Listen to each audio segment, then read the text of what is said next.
Assalamualaikum warahmatullahi wabarakatuh.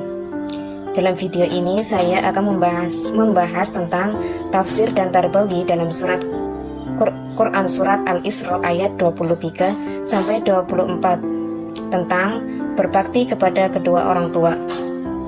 Baik, saya akan membacanya. A'udzu billahi minasyaitonir rajim. Bismillahirrahmanirrahim. Wa qada rabbuka alla ta'budu illa iyyahu wa bil walidaini ihsana. Imma yablughanna indakal kibar ahaduhuma aw kilahuma fala taqul lahuma uffin wa la tanharhuma wa qul lahuma qawlan karima. Wa khafid lahuma janahad dhulli minar rahmati wa qur rabbirhamhuma kama rabbayani shaghira.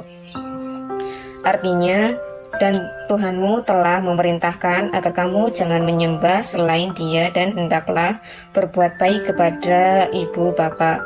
Jika salah seorang di antara keduanya atau kedua-keduanya sampai berusia lanjut dalam pemeliharaanmu, maka sekali-kali janganlah engkau mengatakan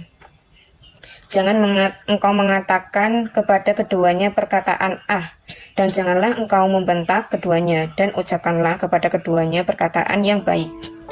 Dan rendahkanlah dirimu terhadap keduanya dengan penuh kasih sayang, dan ucapkanlah, wahai Tuhanku, sayangilah keduanya sebagaimana mereka berdua telah mendidik aku pada waktu kecil.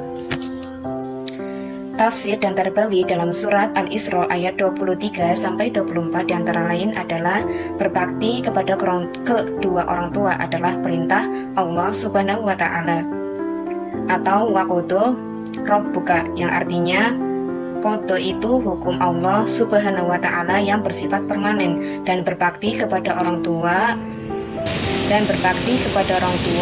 berlaku kapan saja, di mana saja, bahkan apa saja status orang tua, baik muslim maupun non-muslim. Yang kedua adalah berbakti kepada orang tua melalui ihsan. Ihsan itu adalah sikap, perbuatan, dan ucapan. Secara ringkas, ihsan adalah melakukan kewajiban di atas standar dan menentukan hak di bawah standar. Misalnya itu, kita harus melayani orang tua dengan baik. Kita harus menghormati orang tua dengan baik.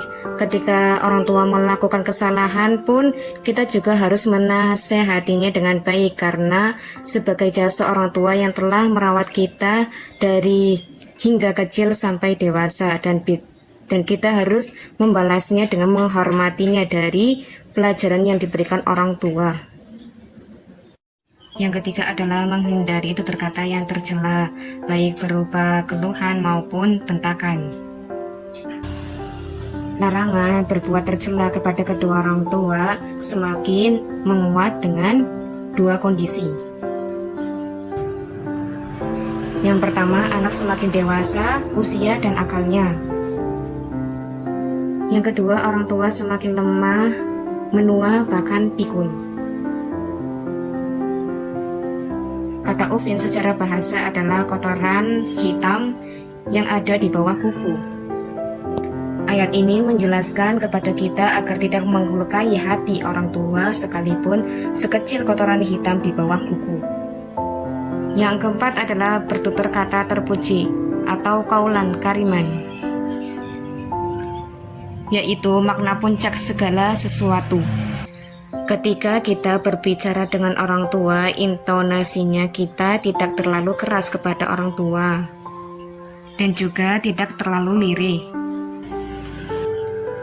Demikian juga saat berbicara dengan orang tua harus menunjukkan ekspresi yang baik kepada orang tua dan tidak melukai hati orang tua. Yang kelima adalah sikap rendah hati kepada kedua orang tua. Rendah hati kepada orang tua itu diibaratkan seperti burung yang terbang tinggi dengan segala kelebihan. Namun, saat di hadapan orang tua, ia menundukkan sayapnya ke tanah.